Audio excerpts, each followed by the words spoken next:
All right, well, hello everyone and happy Tuesday. It's digital host A.J. Wuest here, welcoming you back to Before the Four, the live stream where I go through some of 48's top news stories and then some before our 4 o'clock newscast, wherever you're watching Before the Four this afternoon, whether it's on Facebook, YouTube, or the 48 Now live stream. As always, thank you so much for watching and spending just a bit of your afternoon here. Now, let's begin in Huntsville, where a man was killed in a shooting at an apartment complex last night.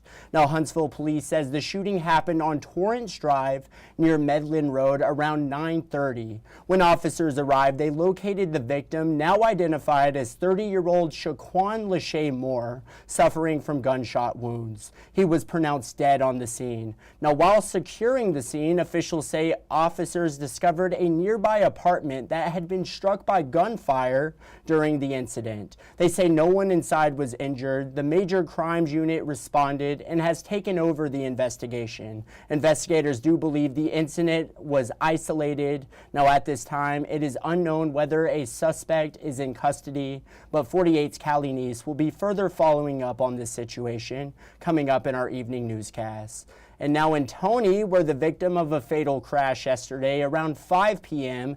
has now been identified. State troopers say 43-year-old Christopher Hills was killed when the Ford Explorer he was driving struck a Chevy Silverado. Now, this happened on Old Railroad Bed Road yesterday. After the initial impact, Hills's vehicle was hit by a cattle trailer that was being hauled by the Silverado. Hills's vehicle left the roadway, overturned, and caught fire. He was pronounced dead on the scene. Now, state troopers are continuing to investigate. But now let's turn to the weather. It is a hot one this week, and it looks to stay that way. The heat index is over 100 today, with some isolated storm patterns in the mix. 48 First Alert Chief Meteorologist Brad Travis with what to expect for the rest of the week as we near closer to week 0 of the high school football season. Brad? Hey, good afternoon. A quick update. Not as much on radar as we thought we might have, but there's still a chance for a few of these isolated storms. But I think tomorrow a better chance for scattered thunderstorms. What you don't see is a frontal boundary, a weak one at that, coming in tomorrow, and that's going to lead to scattered showers and storms. Today, it's just been another hot one. Not as hot in Huntsville, 93, heat index around 100. But definitely a little bit hotter as you go out to the west, where it's 99 in Muscle Shoals, heat index around 105. And again, we'll break these temperatures down, probably another 5 degrees tomorrow with better rain chances. You can see the rain on the roof forecast. We're going 50% tomorrow and then 50% on Friday. Those are the 2 days that are sticking out, at least over the next 4 days. And much of next week should be dry, with the exception maybe Wednesday. Here's that 3-day forecast. 94 Wednesday, 89 degrees Thursday, and then 89 again Friday with scattered showers and storms. A little more numerous. You'll notice the backing off of the temperatures in the afternoon, but morning lows, it's still muggy with this air mass coming in. They're still going to be in the low 70s. Coming up at 4, 5, and 6, I'll update the forecast with more information. And you all know the drill. I say it every day, but of course it happens every day. First Alert Weather Extra. That's tonight at 9:30 p.m. First Alert Chief Meteorologist Brad Travis. He'll be back here in the CTV Center. And he'll have all the latest in weather for you all. You're just not going to want to miss it. But now moving over to Madison County, 2 inmates in the Madison County Jail are facing new charges for starting fires inside the jail. Jamari Battle and Jeffrey King are both charged with first-degree arson. Now, this according to newly available court records. Those records say Battle set a blanket on fire on August 10th, and King did the same thing the following day. Unofficial jail records show both men were in the jail on a wide range of charges. King was facing charges of assaulting a police officer and probation violations. Battle was facing drug charges and a charge for shooting into an occupied building or vehicle. He made headlines last year when he was in a standoff with police on Academy Drive. He was then again in the news again earlier this year when he testified against Robtavius Hawk at his Fayetteville murder trial. But now a story in case you missed it out of Colbert County. 2 fishermen were killed in a boating accident this past weekend. 48's Aria Pons with the details. First responders from the Shoals area and beyond spent 2 days looking for two fishermen after a boat and barge collided on the Tennessee River. They fish together all the time. The two fishermen, William Sandlin and Edison Kim Wallace, were lifelong friends, according to those who knew them. The Colbert County Sheriff says a witness called 911 after seeing the two vessels collide around 9:15 p.m. on Saturday. Search and rescue began immediately. We've put together a multi-jurisdiction dive team, and they're real good. There's people from every department, pretty much. Lauderdale County comes over here, Lauderdale County EMA. We all work together really well, and anytime something like this, it's overwhelming to see all the people that come together to be a part, to help. Colbert County Chief Deputy Lee Smith says crews found Wallace early Sunday near the boat. First responders came back both Sunday and Monday to look for Sandlin before eventually finding him in Coffee Slough downriver from the crash site. Smith says to be careful if you're going out on the river anytime soon. If they're out on the water, just be safe, pay attention to your surroundings, and there's still maybe some people out on the water looking for stuff. The U.S. Coast Guard is in charge of the investigation into the crash. I have reached out to them, but haven't heard back just yet. We still don't know how exactly the two vessels collided in the first place, but as we continue to learn more, we will keep you updated. Reporting in Sheffield, Aria Pons, 48 on your side. And today, Aria will be following up on this situation. She'll be speaking with one of the victims' family members, and we'll have more coming up in our evening newscast, so make sure to stick around for the latest. But now we're going to head to break, but coming up, a curfew set in place at Huntsville Housing Authority complexes could be extended, and a man who was shot 4 times for trespassing firing back with a lawsuit against the homeowner. It's all ahead. We'll go through it all in 1 minute.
All right, well, hello and welcome back to Before the 4. In Huntsville, a curfew set for residents of Huntsville Housing Authority could be further extended by the City Council. City leaders say the curfew is all about safety. 48's Callie Neese with details on that curfew. Huntsville Housing Authority residents have been living with this curfew for nearly 3 months, and there has been one blemish, where a child was injured in an accidental shooting. That shooting occurred during a time that would not have been impacted by the curfew. Executive Director Antonio McGinnis says the overall reaction to the curfew has been positive, and he says 99% of the violence or accidents that have happened within the HHA community are caused by people who don't live in the community. We want to encourage those who don't live in the community to stay away from the community if you don't have a need to go into the community, because our families deserve peaceful enjoyment of their neighborhood. And so if you can stay away, please stay away, because it gives our residents an opportunity to feel safe. Councilwoman Michelle Watkins said she has heard nothing but positive things since the introduction of the curfew, adding that there are so many organizations going into these neighborhoods to help them stay safe and show residents their potential. I belong to an organization now, Northwoods Community Outreach, and we go into the community, we help, we volunteer, and it's several other that does the work as well. And I just want to thank them, because it's individuals like that that help residents see the future and know that they can do anything they want. McGinnis told me they're playing it by ear whether or not they're going to extend this curfew. Reporting in Huntsville, Callie Neese, 48 News, on your side. And now a North Alabama man who was shot multiple times and survived is firing back. He's now suing the man who shot him at an abandoned home in the woods off Walsh-Triana Boulevard in Madison. 48's Nick Ballinger with more. The scene, an abandoned house in the woods off Walsh-Triana Boulevard in Madison. Attorney Eric Artrip says his client, Christopher Mitchell, went inside looking for scrap metal to sell. I think he was trespassing. Just straight up. I think he should not have been there. He should not have been doing what he was doing. But he says that didn't warrant his client being shot 4 times, including twice in the chest and twice in the legs. Let's face it, nothing in that house could have been that expensive. And it's not worth anybody losing their life over. Artrip says fortunately his client didn't lose his life, but he spent days in the hospital after that 2023 shooting. This lawsuit against the property owner, James Sharp, claims Sharp saw Mitchell on motion cameras outside the home he owned. It says Mitchell, unarmed, climbed through an already open window into what he saw as an abandoned home. Sharp then told Mitchell to come outside. The suit claims as Mitchell was walking towards the window to climb out, he was shot 4 times. Sharp called police after he shot Mitchell. You're allowed to defend your castle, if you will, and the people in it, yourself and your family, your loved ones. This is not Sharp's home. This was, by all accounts, an abandoned house. Alabama law only protects the use of deadly force if you believe your life is in danger. Artrip says because his client was unarmed and was trying to leave the home, he didn't deserve to be shot 4 times. While deadly force can be used to protect people, it is inappropriate to protect things. And no one should lose their life over some scrap, lumber, or hardware. All right, well now after Before the 4 today, we have this thing called an evening newscast at 4, 5, 6, and 10. And now it is time for the stories you're just not going to want to miss in those shows. Here's the stories you're just not going to want to miss coming up in our evening newscast. How drones and new technology are helping police fight crimes. 48's Faith Delp will have more on that coming up. A public safety meeting held in the city of Florence. Get those details, and finally the latest on Hurricane Erin. Get everything you need to know coming up, and these are just a few of the stories you're just not going to want to miss coming up in our evening newscast. And you all know what time it is now, of course. It is time for Facebook fun. And a bit more serious question, I want to get your thoughts on this. Let me pull it up real quick. This was asked yesterday around 3:15-ish. Should corporal punishment be allowed in public schools? Now we got a national story. Florida, the state of Florida, now allows parents to opt in to spanking in schools. Florida becomes one of the 14 states, including the state of Alabama, that allows corporal punishment. But I want to know your thoughts. You all had a range of different opinions on should cell phones be allowed in the classroom after the Focus Act was signed into law. Now let's see, should corporal punishment be allowed in public schools? And let's see what you all had to say. Looks like Allison Stewart said yes. Never hurt anybody to get a paddle at school. Kept a lot of us in line when I was in school. First and last one I ever got was when I was a senior, and I didn't do what I did again. Allison, thank you so much for commenting. Let's see, what else did y'all say? Cindy, she says no. I'm an adult, age 63. I've seen many children abused by a woodboard paddle because the adult in charge could. No reason to lay a hand on any child. Send them home if you must, but corporal punishment is another excuse to harm a child. Adults don't know how to regulate their own emotions or behavior. Cindy, thank you for commenting. Greatly appreciate it. Another Cindy, she says yes, but must have guidelines and they be followed. Absolutely. Kind of playing the middle ground there. Yes, they should allow them, but should also have guidelines as well that are followed. Cindy, thank you so much for commenting. Alexander said, no one is touching my child. I'm not against corporal punishment per se, and to each their own, but it should only ever be done by the parents and only the parents. Discipline, respect, and responsibility starts at home with the parents. That being said, spank the parent if the child does wrong. And I think I speak for just about all of us when I say there's a lot of parents out there that probably deserve a good paddling or a good spanking for sure. Alexander, thank you so much for commenting.